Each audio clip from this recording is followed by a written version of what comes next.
एक बहुत अच्छी बात है दोस्तों जो आपको जिंदगी भर याद रखना चाहिए। आपका खुश रहना ही आपका बुरा चाहने वालों के लिए ना सबसे बड़ी सजा है। नमस्कार दोस्तों, मैं ज्योतिष आचार्य सचिन कुकरेती आपका अपने चैनल नीलकंठ ज्योतिष में हार्दिक अभिनंदन करता हूं। दोस्तों, आज का ये ज्योतिष का कार्यक्रम आपके लिए यानी कि कुंभ राशि के लिए आज मैं कहूंगा कि बहुत बहुत ज्यादा विशेष है। एक ऐसी जानकारी आपके समक्ष आज मैं लेकर आया हूं जो आपके लिए जानना भी जरूरी है, समझना भी जरूरी है और आपको पता भी चलेगा, मजा भी आएगा। शनि की साढ़े साती वर्ष 2024 क्या फल देगी कुंभ राशि वाले व्यक्तियों के जीवन में, ये तो हम जानेंगे कि शनि की साढ़े साती आपको क्या फल देगी, लेकिन इसके साथ साथ शनि की साढ़े साती के बारे में भी आपको मैं कुछ बताऊंगा जिसकी वजह से आपके मन में जो एंग्जाइटी होती है, जो नेगेटिविटी होती है, जो एक भ्रम होता है, कंफ्यूजन होती है ना, वो दूर हो जाएगी। ये वीडियो देखने के बाद आप समझ जाएंगे कि साढ़े साती आखिर है क्या, किस आधार पर फल देती है और 2024 में क्या फल देगी। चलिए फिर करते हैं शुरुआत। दोस्तों, ये कार्यक्रम जन्म राशि, चंद्र राशि यानी कि मून साइन पर आधारित है। अगर आप अपनी कुंडली पर विश्लेषण परामर्श करवाना चाहते हैं ना, तो नंबर सिर्फ चैनल और वीडियो के डिस्क्रिप्शन में। अगर कोई भी आपके कमेंट्स में रिप्लाई करता है ना, चेक कर लीजिएगा कहीं वो स्कैम तो नहीं है। चलिए अब करते हैं शुरुआत। शनि की साढ़े साती वर्ष 2024 आपको क्या फल देगी। सबसे पहले मैं दोस्तों आपको बता देता हूं शनि की साढ़े साती के बारे में। आप ध्यान से सुनना, बिल्कुल सब कुछ छोड़ छाड़ के।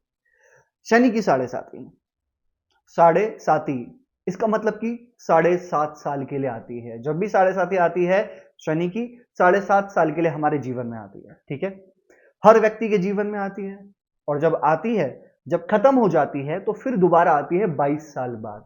यानी कि अगर आपकी साढ़े साती खत्म हो जाएगी, ठीक है, तो फिर कब आएगी? 22 साल बाद फिर दोबारा आएगी। ठीक है ना। अब साढ़े साती का आपका दूसरा चरण चल रहा है, खत्म हो जाएगा मार्च 2025 में। दूसरा चरण खत्म होकर तीसरा चरण शुरू हो जाएगा। ठीक है, साढ़े साती लगती क्यों है ये हम जान लेते हैं। क्यों लगती है? इसलिए लगती है दोस्तों क्योंकि चंद्रमा होता है हमारा मन।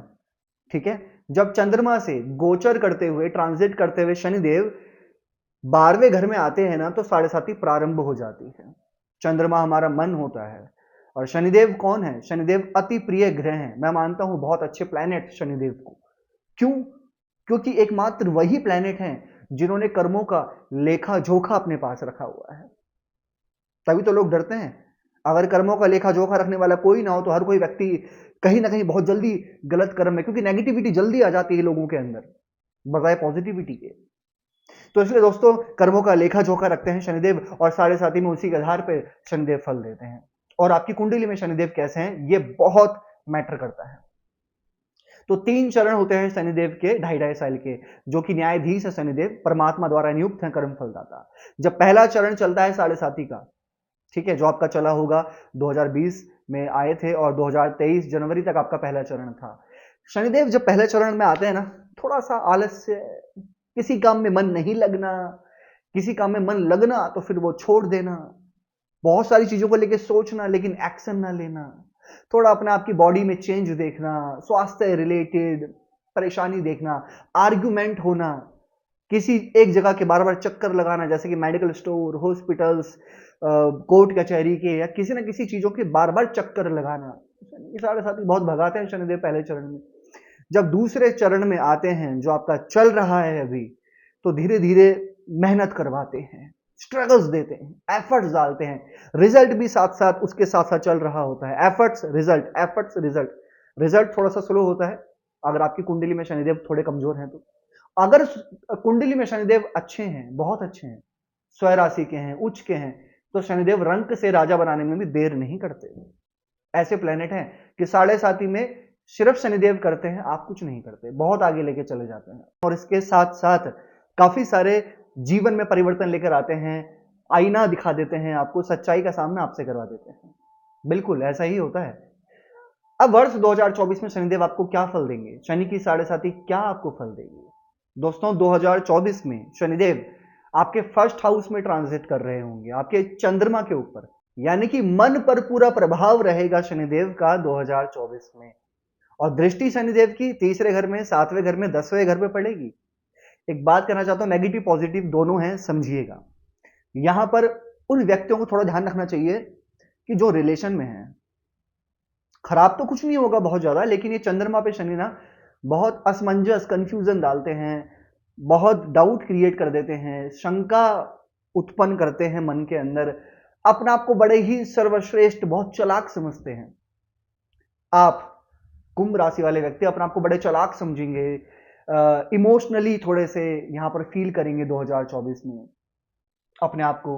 वैसे भी कुंभ राशि वाले व्यक्तियों को मैंने प्रैक्टिकली देखा है, मैंने बहुत रिसर्च किया है, मैंने प्रैक्टिकल देखा है कुंभ राशि वाले व्यक्तियों को। होते तो दिल के अच्छे हैं, बड़े ट्रांसपेरेंट होते हैं, लेकिन जिद्दी होते हैं, स्टर्बन होते हैं। कुंभ राशि वाले व्यक्ति बहुत ज्यादा जिद्दी स्वभाव के होते हैं, और जब अपनी पे आ जाते हैं ना, तो बस फिर किसी की सुनते नहीं हैं। सपोर्ट करते हैं, हर किसी का सपोर्ट करते हैं, दिल के तो अच्छे होते ही हैं वैसे भी कुंभ राशि वाले व्यक्ति। आत्मविश्वास भी देखा जाता है, लेकिन कभी कभी ये बहुत ज्यादा कॉन्फिडेंस डाउन कर देते हैं एकदम से, टाइम टू टाइम।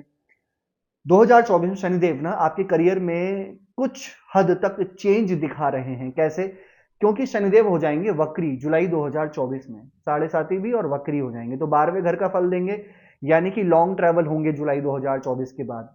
ठीक है, काम काज को लेकर, करियर को लेकर ट्रैवल हो सकते हैं, वर्क को लेकर ट्रैवल हो सकता है आपके। ऐसा दिख रहा है कि आपको एमएनसी कंपनी में कुछ चेंज आ सकता है, एमएनसी कंपनी में ज्वाइनिंग हो सकती है यहाँ पे कुंभ राशि वाले व्यक्तियों की।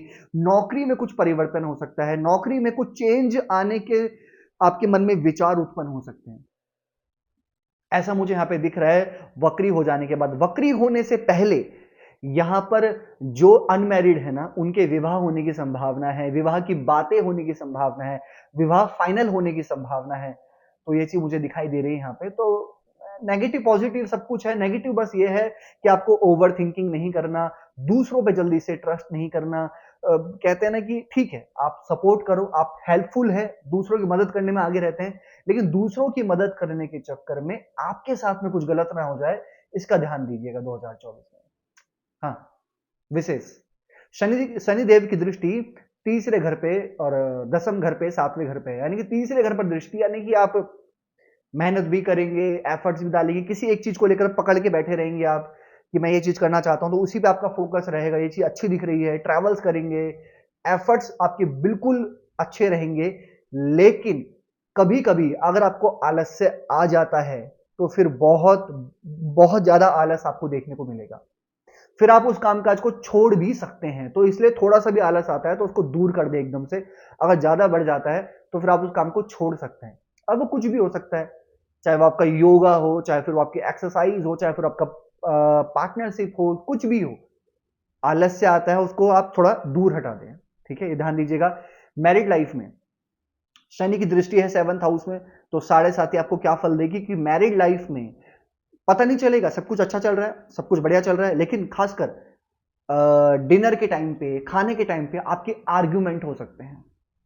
इसका ध्यान दीजिएगा, जो मैं आपको एग्जैक्ट जानकारी बता रहा हूं, क्योंकि शनि की साढ़े साथी के ऊपर बहुत वीडियो हैं, लेकिन जानकारी दोस्तों जो मैं आपको बताता हूं ना, वो बिल्कुल एग्जैक्ट देता हूं। ठीक है, कमेंट आपको करना होगा, ये ध्यान रखिएगा 2024 में कि छोटी छोटी बातों पर आर्ग्यूमेंट बड़े बड़े हो सकते हैं। और शनिदेव की दृष्टि ना 10th हाउस पर भी, दसम दृष्टि पड़ेगी 10th हाउस पे। जब शनिदेव की दृष्टि, राशि स्वामी की दृष्टि 10th हाउस में पड़ती है ना, आप अपने काम पे ध्यान देते हैं, लेकिन दूसरा बंदा आपके काम पे ध्यान देने लग जाता है। यानी कि आप काम सही कर रहे हैं नहीं कर रहे हैं, पॉलिटिक्स करने लग जाता है, क्योंकि आप तो अपने काम पे फोकस करेंगे, ये बहुत अच्छा है, लेकिन दूसरा बंदा आपके काम में, वो कहते हैं ना, क्या बोलते हैं उसको, दखल अंदाजी करने लग जाएगा। इससे थोड़ा सा बचकर रहें, क्योंकि शनिदेव की दृष्टि हालांकि शुभ नहीं मानी जाती, जहां बैठते हैं वहां तो ठीक है, लेकिन दृष्टि थोड़ी अशुभ मानी जाती है। लेकिन एक चीज कहूंगा, साढ़े साथी का दूसरा चरण जा रहा है, इसका मतलब कि जो आपकी मेहनत थी, जो आपकी एफर्ट्स बहुत ज्यादा थे ना, रहेंगे अभी भी, लेकिन थोड़े हद तक कम देखे जाएंगे, यानी कि मेहनत कम करेंगे, रिजल्ट थोड़ा सा बढ़ जाएगा। और जब तीसरा चरण चलेगा आपका, वो तो आपके लिए काफी ज्यादा अच्छा रहेगा, क्योंकि सेकंड हाउस में शनिदेव आ जाएंगे, तो बहुत अच्छा रिजल्ट देंगे। उसके लिए भी वीडियो लेकर आऊंगा तीसरे चरण की, लेकिन सेकंड चरण आपके लिए मान के चले 60% ठीक है, 40% थोड़ा सा अप डाउन है। बस आपकी जन्म कुंडली में शनिदेव नीच के नहीं होने चाहिए। अगर जन्म कुंडली में शनिदेव नीच के होंगे, तो फिर यहां पर परेशान करेंगे, गैर परंपरावादी कार्य करेंगे, ऋण शत्रु आपके बढ़वा सकते हैं। तो ये थोड़ा ध्यान दीजिएगा, ठीक है। क्या उपाय करने चाहिए आपको? रोजाना शनिदेव का बीज मंत्र करें, ओम प्राम प्रीम प्रोम स शनिश्चराय नमः 108 बार। हनुमान चालीसा करें, बहुत अच्छा रहेगा, ठीक है। उगते हुए सूर्य को आप अर्घ दीजिए, और शनिदेव नीच के हैं तो हर शनिवार को काली चीजों का दान करें, ठीक है। कैसी लगी आपको वीडियो? लाइक कीजिएगा, शेयर कीजिएगा, बने रहिएगा हमारे साथ में। धन्यवाद।